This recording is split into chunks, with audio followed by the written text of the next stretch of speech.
It was a 24-inch mistake that nobody noticed, but that small miscalculation jeopardized a year-long $7 million public construction project. So who's going to pay for this million-dollar mistake? Here's Larry Barker's investigation.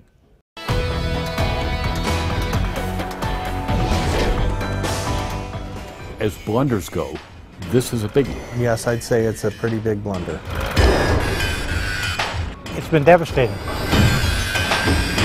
I'm more than angry. I'm fed up. I want to cry.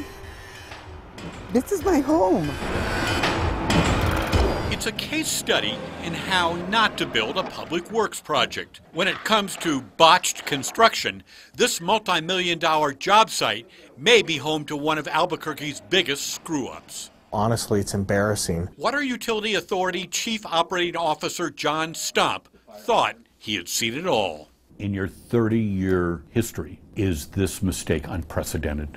The magnitude of it, yes. It's a $7 million construction financed with public dollars designed to replace a section of Albuquerque's aging and outdated sewer system. When complete, the West Side Yucca project will bring a state-of-the-art sewer line to thousands of people living in neighborhoods near West Central Avenue. An Albuquerque construction firm called AUI was awarded the lucrative contract. Beginning in November 2016, residential streets were closed, pavement was bulldozed, and a mile-long line of 42-inch sewer pipes were laid in 30-foot deep trenches on a route weaving through Albuquerque's west side.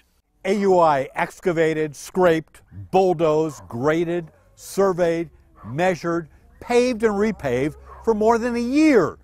But just as the construction project was wrapping up, AUI dropped a bombshell. There had been a mistake, a 24-inch oversight. That means almost half of the freshly built sewer line will have to be ripped out and reinstalled. My initial response was, this is not good. Honestly, it's embarrassing for us and for the contractor to go out there and say, you know, this is wrong, we have to redo it again. For sewer systems to work properly, they must be installed at a specific depth and slope. Major segments of this project were mislaid by as much as 2 feet. Maybe an inch, maybe a tenth or something like that would be acceptable, but being 2 feet off is clearly a major problem. Have you ever seen a blunder like this before? Well, for sewer line projects like this, to miss by 2 feet at the end of it, no, Larry, I can say that I haven't seen anything like this before. And I have been doing this a long time. I've watched a lot of sewers, storm sewers, water line pipes going in, and I can't say that I've seen something like this. Because AUI botched the job, the construction company is on the hook for the repairs, which will cost the firm about $1 million. How does this happen?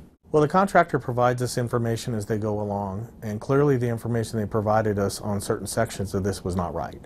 About half of the job they did correct, and the other half they're going to have to redo. They have to go back out there and cut the pavement again, remove the sewer, and relocate the sewer in the right elevation.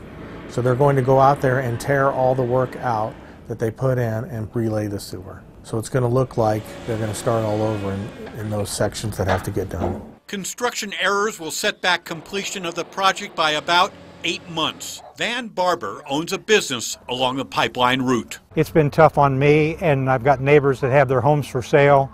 They can't sell their homes. Some of these are rental properties. They can't rent their properties. And it's just been a burden for the whole community. The holes, the dirt, the construction, the thumping. This went on for weeks, then months. Every day, every day. Yolanda Sandoval Montoya is angry. She lives in the construction zone and says the disruptions to daily life over the last year have been unbearable. They don't care. They go home. They don't live here. We do. We're tired of it. They've invaded us long enough. And now to find out that they're going to be here longer because they made a mistake. How do you explain this to your ratepayers? Well, we tell them it's not acceptable for us and we're not going to accept this. You pay good money with your water bills and we appreciate that. We're trying to correct a problem here and we're going to fix it. So how does AUI explain its $1 million fumble? Well, they don't. AUI President Darren Howells declined to be interviewed.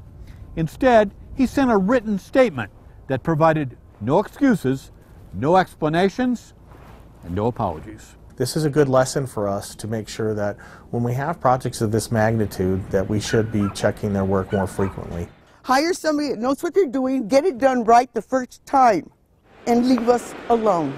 Fix it and go away. Larry Barker, KRQE, News 13. The revised completion for the West Side Sewer Project is now estimated to be this fall.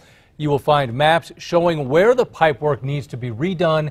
Just open our KRQE News app.